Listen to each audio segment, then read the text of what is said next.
Yo, comic fam, it's your boy Gem over here on the Comic Tom Takeover. We are doing a giveaway, but you got to stay tuned to the end of the video to see what it is and how to enter. What's good, comic fam? Good to see you today. We got a brand new video series fresh on deck with you. And you know we got my homie on the mic, Gem from the Gempire. How you feeling? What's up, Comic Tom? Thanks for having me. I'm feeling great. Tom is the king of the top 10 list. So for us to have a new video series coming out that I'm a part of, I'm super hyped. Oh, comic fam, you are in for a treat. Slap that subscribe button, hit that like button, and we are going to jump into a top 10 list, but one that's a bit different than you've seen before. This is a new key collector top 10 hot comics list that focuses solely on the most in-demand back issues. We're not talking about fresh comics off the rack. We're talking about the biggest comic books in the comic book industry, not just from this last week, this last quarter. We're talking all time right now. Yeah, so the way that Tom sold this to me was kind of like, if you had X amount of money, what book should you buy right now? And that's a great concept because so many people ask that in the comments. Now, when we made this list, a lot of these books are kind of like, this is the book you should be selling right now. But, you know, there are some in there that you can still get in at low and that you can make a good investment with. Yo, Gem, did you ever read Wizard back in the day? Bro, I loved Wizard back in the day. Okay, so let's talk about the top 10 that Wizard did. Do you remember seeing some comics hit the list repeatedly, week over week? You would see like New Mutants 87 constantly on their top 10 list. And that's kind of what this list is like. Your normal top 10 hottest books can interchange because it's based on the prior week. This is kind of like an ongoing, rolling list where a lot of books are going to stay the same, but you're going to see new ones jump in and old ones jump out. If you want to get access to this list, make sure to download Key Collector Comics for either your Android or your iPhone and use that code TOM101 to get a free 1 week of the best comic book service that exists. All right, Gem, I think we should start out this list like we're going to be doing every single week with the character, superhero, spec of the year. We got Miles Morales. Yo, I mean, you have to be living under a rock to not know that this character is so hot right now, Miles Morales, and I didn't really see it coming. I kind of thought he already had his spike. He already showed up in Into the Spider-Verse. He's already been a mainstay in Marvel Comics for some years now, but we started seeing this character really blow up with the announcement of the Into the Spider-Verse 2 and the new Spider-Man video game on PlayStation 5. Let's get these 3 comic books right on the screen. We have Ultimate Fallout, Issue 4, the 1 in 25 Drzevic variant. We have Ultimate Fallout 4. What? Another variant? Yep, you know it be the newsstand. And to top it off, we have Spider-Man 1, the Miles Morales hip-hop variant. I didn't even know that Adi Granov did this cover. I'm a huge Adi Granov fan, and I'm so surprised to see that these hip-hop variants are now gaining traction. What is the deal with this? It's a low print run, or why is this one so hot right now? Dude, I think this is because it's an instant classic cover. You ever listen to this album? Man, first of all, Illmatic is one of the few albums that got the coveted 5 mics in the Source magazine back in the day. Hell yeah, I listened to this album. So, yeah, it makes sense. It's a classic album, classic cover. And, yeah, I guess it's not so much a low print run. Stores were able to order however many they wanted, but maybe they didn't order that many. Dude, I've heard both sides. I've heard that this was actually pretty difficult to put an order in because over time they had to, like, get creative with how they were going to distribute it. So I'm not entirely sure. What I am sure, though, is seeing a $60 average sale earlier in the year and now an $800 high at 9.8. It's staggering, dude. So we're not telling people that they should go buy this book for $800. We're saying that people have purchased this for $800 for whatever reason. Yeah, this is one of those books that I would recommend, you know, keep an eye out in those back issue bins. If you have it, go send it to get graded. Seriously consider, though, paying this much money for it at $800. Like, that's a big gamble because those gains are extreme. Can we talk about the Marco Jajaric variant real quick? I always wanted this variant. This was a part of a huge connecting cover series for Ultimate Fallout. This was the key to have. This was one of those books. I remember back in the day when you can get a 9.8 in this for like $400, something crazy low. There's a 9A copy that recently sold for $9,000. So we're not telling you this is a book you need to go out and buy. This is kind of one that if you're sitting on one, it's probably time to sell it. Gem, I sold my 9.6 copy for $1,700 3 months ago.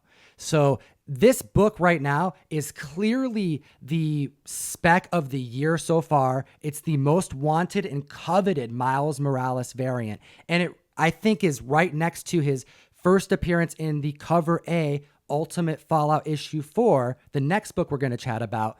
However, the one that people are mostly after is the scarce newsstand variant. How could they keep an eye out for that particular copy? Man, you got to look for that barcode on the bottom left. If you see the barcode, that's the newsstand variant. So we're seeing average high sales of a newsstand variant hit $800, but we're seeing a high sale this last week hitting $8,000. Gem, the main thing with this, I suspect, is because if you're looking at census count, CGC doesn't separate the newsstands from the standard Cover A copies, the direct to market. So we don't know how many of them there are.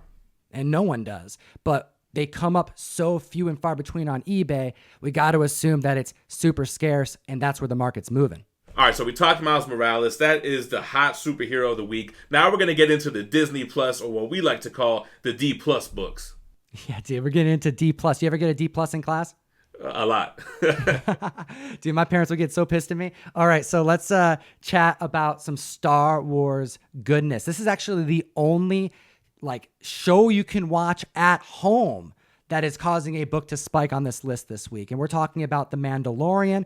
We're talking about Star Wars, The Clone Wars, issue number 1, Ahsoka Tano. Did you ever see Clone Wars, man? Man, I'm sorry to say I haven't. I've never seen an episode of Clone Wars.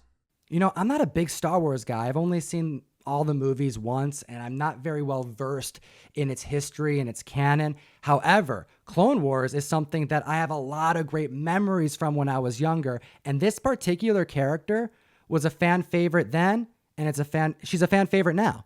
And I'm guessing that when Mandalorian shows sets of the next season, if we see a live action adaptation, Rosario Dawson already in line to play this character, this book is going to spike hard.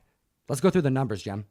Yeah, so on the low end, we have a low sale of $55 for a raw copy, an average sale of about $180, and a high sale of $625. Somebody must have thought that was going to hit at 9.8. Dude, 9.8 copies are hitting $1,500. And it's for that reveal. The day we get that reveal, we see what kind of CGI they're going to do, maybe some practical effects, knock on wood. We're going to see this book shoot to other galaxies. I agree. And then once you see a trailer with Rosario Dawson portraying this character, that's when it's going to be time to sell. It's going to be at its all-time peak. Ooh, unless she gets a spin-off series. The risks involved with this hobby and this market. I love it, brother. Let's chat about some stuff that's been getting stuck in those spider webs. So we're talking about Spiderverse stuff. We talked about Miles, and he kind of deserved his own category. Everybody knows he's been crazy hot. But we have some other Spider-Verse books that are really heating up. This is one that I remember it came out, and there was a stack on the wall about this thick of them. Edge of the Spider-Verse 2, the first appearance of Spider-Gwen. Dude, we know we have to also put in for our homie Humberto Ramos, the other major spec as well. We have Amazing Spider-Man issue number 4, the first appearance of Silk. You know, we had Humberto Ramos live for an interview on my channel. It was me and you, Tom, were interviewing him. And he mentioned how she was supposed to be in that first movie, but I guess for whatever reason it didn't happen. Well, speculation that she's going to be in the sequel. That's right. And then the last book that we need to bring up in this section is Amazing Spider-Man 361. We know this book. You've seen a sextuplet copy sell on the internet, Gem. Love that video you made over on your YouTube channel on Comic Fam. You should go and subscribe to Gem Mint over at ComicTom101 Yeah, that was a crazy story. There was a 6-cover ASM 361 that was found in the wild. It was submitted to CGC because of the inner cover being a 9.9. The whole book got a 9.9. And this is one of those books that I used to always come back at people when they said 90s books aren't worth anything. True. ASM 361 was one of them that I was like, man, that's a good bet right there.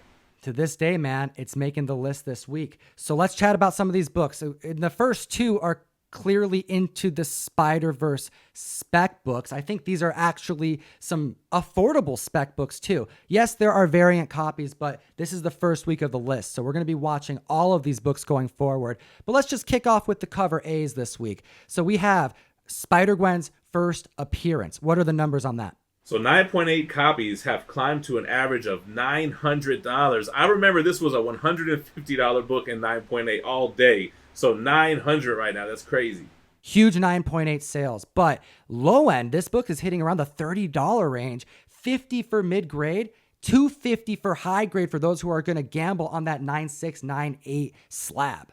Yeah, you mentioned the variants before too. Like when we saw the Jajaric variant for Miles, I wouldn't be surprised if we see the Greg Land variant show up on one of these next lists. It's a 1 out of 25 ratio. 9.8s for that book have hit up to $2,300, and it's definitely a better cover.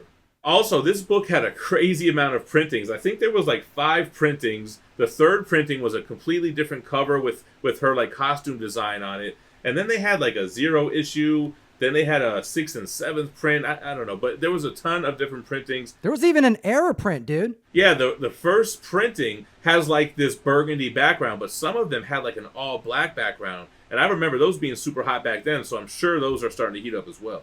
Yeah, this is a classic example of why you have to know your different variant printings, because they're alternative covers.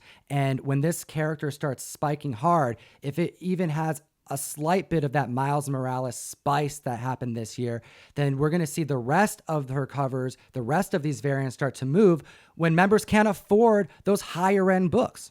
Let's make sure we do a little course correction. So, because now we're kind of speculating on what we think is going to happen. The facts are that the Edge of the Spider-Verse 2 is the book that has been heating up. We're speculating that the variants are going to follow. Absolutely. Let's take a look at Silk. When we're talking about raw copies, we're seeing a low of like $15 for this book, a high around the $100 mark. And that's very intriguing considering 9.8s are hitting $225 on average. Last year, this book was hitting around the $300 mark, Gem. This is a good spec. Yeah, I think this is a good buy too, because 9.8s are low enough where you could jump in, it's not too risky, or you can find high grade raw copies that you could submit to CGC or whoever. And if she does show up in this movie, as soon as you get a trailer, that book's going to spike, and that's when you sell it. This is not a long-term buy for me. In my opinion, you get in now while there's still room to grow and dump it before it crashes. Yeah, you know, I feel you there, man. I kind of like the idea of maybe securing some raw copies just in case, because with this Miles spec happening, it's just, I didn't predict that to happen, dude. Like, were you surprised with how many of these Spider-Verse characters and like how much they popped off in this last year? Yeah, it's kind of like we took the whole print run thing and threw it out the window. These are modern books. They're not supposed to rise in value like this, but this is showing us that we have a healthy comic book aftermarket and back issue market, the fact that these are going up. So I'm happy to see it. I never thought Miles was going to spike for a second time after his initial boom with the first movie. So, I've been wrong before, and I could be wrong about Silk, but my opinion is you get in and get out quick. And then, of course, we have ASM 361 First Carnage, because Let There Be Carnage is on its way. I like the first Venom movie. I'm a big fan of Woody Harrelson. Gem, what do you think about this up-and-coming film? I mean, I think the movie's going to be good. I think Woody Harrelson's going to put a lot into the character. He's just crazy enough to pull it off. Carnage is always a good buy. Under Venom, he's got to be the next biggest Spider-Man villain.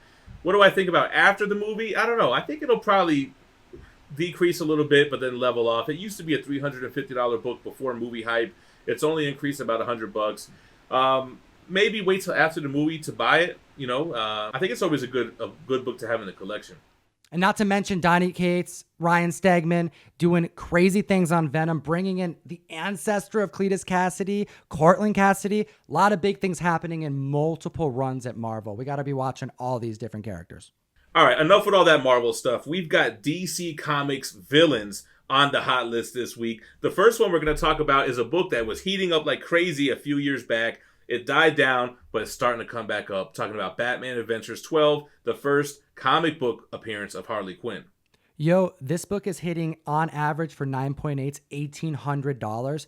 Now, to many individuals in this community, you may think that sounds high, but Gem, this is a $2,000 9.8 book in my head. I sold mine for $2,000 back around the time the Suicide Squad movie was coming out. So, like I said, it kind of leveled out a little bit, but now it's back on the rise. And what everyone's looking for on this book is that newsstand edition. Oh man, newsstand editions, it's hard to figure out. Like we mentioned with other comics on this list, this one is also one that we just don't have great census data on. And we're seeing a high at 9.8 hit $2,500.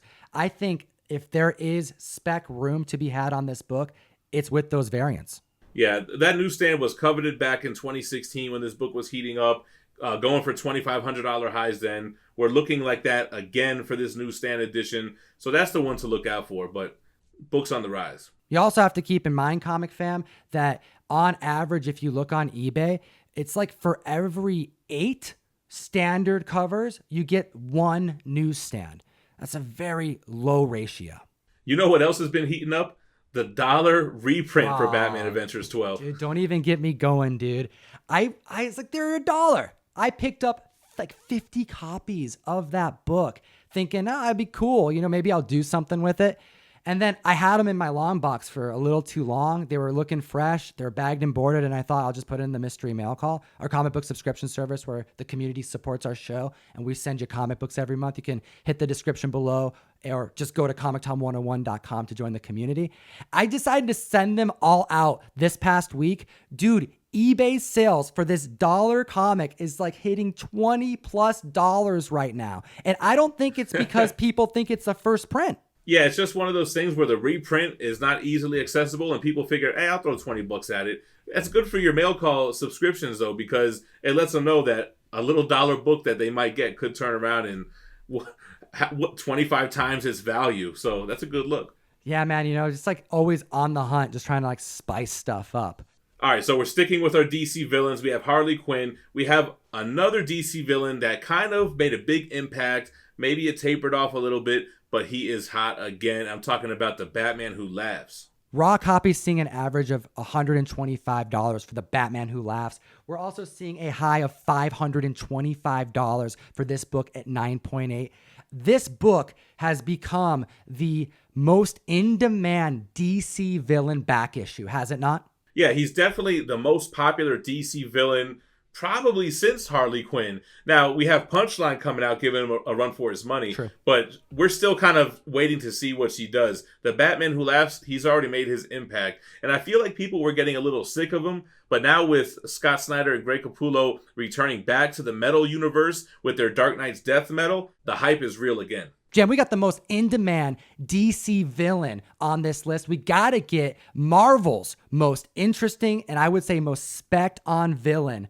Some Sir Kates right on the screen. We got Venom issue 3. Yeah, for sure. I mean, Donny Cates not only made Null a symbiote mythology character, I mean, he really it brought him into the entire Marvel universe. You have Silver Surfer Black, you have Guardians of the Galaxy. Now we have Thor with the Black Winter. Now, I don't know if Null's going to play a part in there, but Null is coming, and so is Venom number 3 for his first appearance. This book is constantly seeing ebbs and flows, and as Thor progressives in particular, more and more people are jumping on the Null train. This book is seeing a high at 9.8 of $250. But raw, it's very affordable, Jem. Yeah, I see that. On the low end, $8. Mid-grade, you're looking at $20. On the high end, $75. Even the 9.8 at $250, I think that's still a good buy because we don't know what Null's going to do yet. When he does whatever it is he does, I think the book's going to do what it do as well. Comic fam, do what you do so well and slap that like button and comment down below. We want to know what comics have you been eyeing from this list. And you should also go follow us on Instagram if you don't already, and tag us if you own any of these or heck, any other minor or major key appearances of this character. I want to see them at ComicTom101. If you tag me in it, I'll repost it on my story. So Gem_Mint_Collectibles. We appreciate you today, Comic fam. We'll see you next week. And as always, geek responsibly. Enough said. We're doing an epic giveaway today, Comic fam. Comment down below, like and subscribe. I'll enter you to win a Wolverine #1 Comic Tom in Hyuk Lee variant, fresh from CGC, graded at 9.8. Thanks so much for your support, Comic fam, and we'll see you again next week.